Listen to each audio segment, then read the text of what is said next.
Yeah, I think the first thing that comes to mind is we got to force them to punt, right?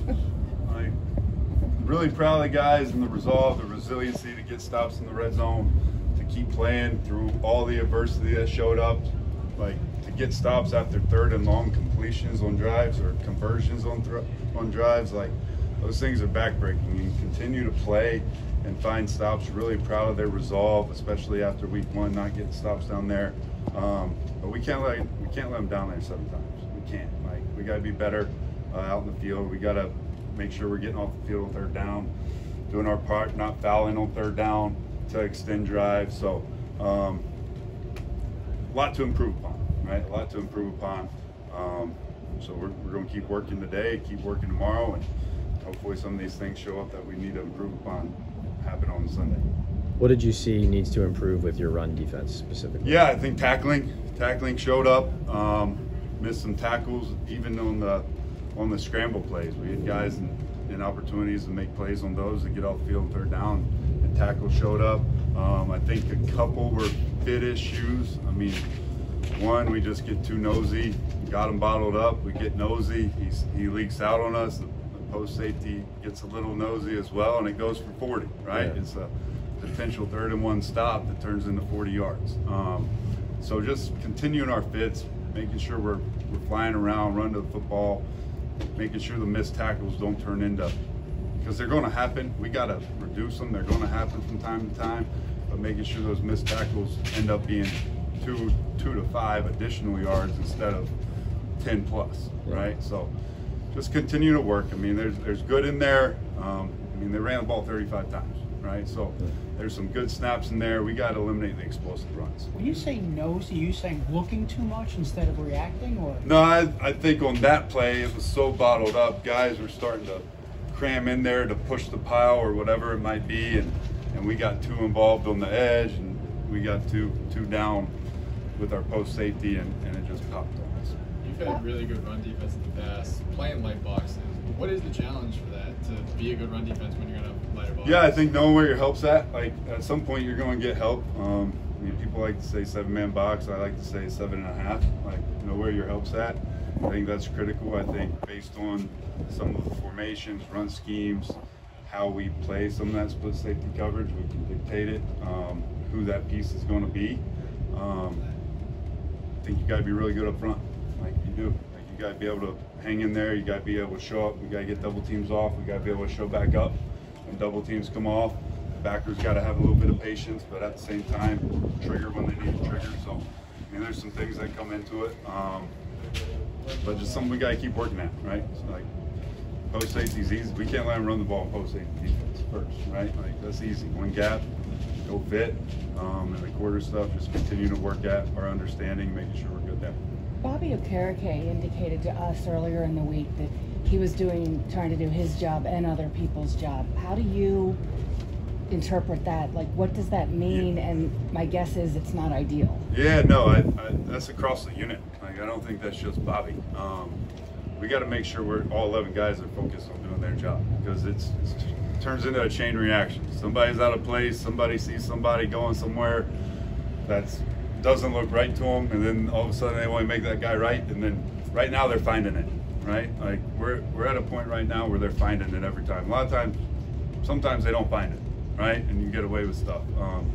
They're finding it right now, so we got to lock in, make sure we're doing our job on every snap. I got to do a good job putting them in positions where they can execute their job. But again, worry about your 111. Trust the other guys. Keep building that confidence in the other guys that they're going to be where they're supposed to be. Have you conveyed that to him, that he needs to just do his job, even if it's at the whole group. Mercy of the group? To the whole group. Like, we all got to do it. Every single play, we got to do our job. Like, we got to focus, and there'll be times where they make plays where they don't, and it's the old adage, if you make it, I'll probably say good job, and I'll coach you and say next time it's probably not going to work out that way, right? Like, let's see if we can coach the action and not necessarily the result of what happened, because a lot of times there's good plays that happen and we don't necessarily do it the right way, and the next time we don't do it the right way, it ain't going to be so good for us. The 3rd and longs. Sorry. Your assessment so far of your 2 rookies, Phillips and Nubin? Yeah, I've been pleased with them. again, they're rookies, they're learning. The situational awareness is going to build over time, right, as they play. But really pleased with them, really was pleased with Dru. I think his toughness showed up. He was productive, he was involved. The more he plays, I think the better he's going to get. Same thing goes for Nubin, but both those guys care. They're passionate about football. They want to learn. They want to get better. They're different just in their approach and how they learn, leadership, where they're at, really coming into this thing. But both are valuable pieces to us right now. I think they're doing a good job for being young. On the third and longs, is there something that you see you might need to change to address that, or Absolutely. do you feel like it's an execution I mean, issue? if I could have had those two back where he scrambled and spied them, I probably would have, right? That's one area, like, you can second guess all you want. But we had spy in, like we did it, we transitioned it, doing some of that with Zay, and then just not spying him on those situations when he converts and make those, like, you kick yourself on that. And then really, to me, it was the two scrambles, it was the two penalties, right? One of the penalties negated a sack in the second half by Burns, where we're going to get the ball, force them to punt.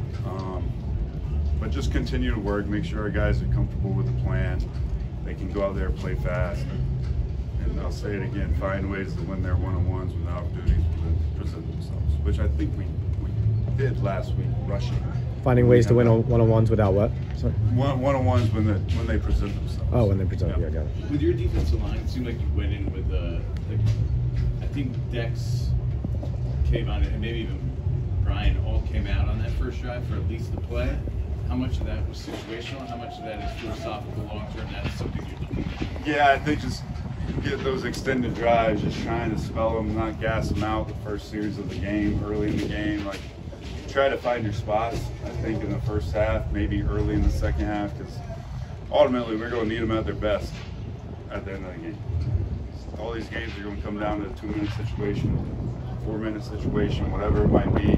Like, we're going to need them at their best. So, especially early in the season, I think just being mindful of that, finding ways where we can spot them, just to make sure they're geared up and ready to go in the fourth quarter when we need them. You heard more offense throws way best is out of behind the line of scrimmage. Like the layman says, why are the cornerbacks given a cushion? So I'm just curious, like, what the philosophy is there? Because again, that just seems like the simple fix. Press up. I'm sure. You're like on the bubble type stuff. Yeah, like a 3rd and 1 where they get it out there and you got to fix it up. No, you want to be tight. Like, you absolutely want to challenge. You want to be able to stay square, not back up, be aggressive. I think offenses are creative with making sure it's not spread out where it's just easy doing that. Like, they stack guys up, they bunch guys. If you're both up there on the same level, they're allowed to pick within a yard. Like, there's allowed to be collisions there. So we got to be mindful of that. We got to understand that. We have different ways of playing it where we can hopefully get attached pretty quickly as it sorts out, based on what we're playing. But I mean, that's one thing. But going in, like, to get those 3rd to 1 to 6 is like, got to be able to challenge. I think the shorter ones come into play a little bit, even just the run game piece of having to replace a cracker. You're up there, the guy's going to crack a safety or a backer, and all of a sudden I'm chasing that guy in and I can't show up to be a piece. Like, they're going to get these corners involved in the run game, so that shows up a little bit on 3rd and 1 and 3rd and 2, those situations. But again, we want to challenge in those situations as best we can and use our tools to help us, whether they're stacked or bunched, whatever it might be. Are you considering any significant personnel changes based on that performance, or try to roll with the guys you had and tighten it up? Yeah, I mean, tighten it up. I think across every position, every guy, including myself, like, we need to be better. So continue to improve, learn from the things that have happened to us already. Like, they're not going anywhere. Like, it's a copycat league. Teams see something that hurts you, they're going to come back to us, making sure we're locking in on those things, and then being able to handle the stuff that show up on Sunday that maybe we weren't able to see, or something new scheme-wise. So for the most part, I think we're pretty status quo there as far as rotation and where we're at right now. How much more of an impact should Burns and Thibodeaux be making? Yeah, I think Tibbs had a great game. Like, I do. I think he made strides from week 1 to week 2. He challenged himself to come out here and work and prepare, and like you felt the urgency from him after week 1, and it showed. Like, told the unit, like, go look at last Wednesday, Thursday, Friday's practice and watch KT. Turn on the table on Sunday, and it's going to show up, right? So really pleased with him and his approach last week. Burnsley, like when we get the opportunities, we got to take advantage of them. There's a lot of chipping going on last week in some of those situations. We were spying, which they end up having 6 guys for 3, 5 guys for 3, whatever that might be. So I think Tibbs got a little bit more of those one-on-ones than possibly Burnsley did. But again, he tried to make the most of it. He showed up there late when we got the defensive penalty, the holding call, and Dru had a sack there that got negated. So just continue with both those guys. Like, stay on the attack. Like, stay on the attack. You don't know when all those opportunities are going to come all the time. Make sure we're ready to capitalize on when they come. Thanks, Shane. Yep. Thank you. Thank you.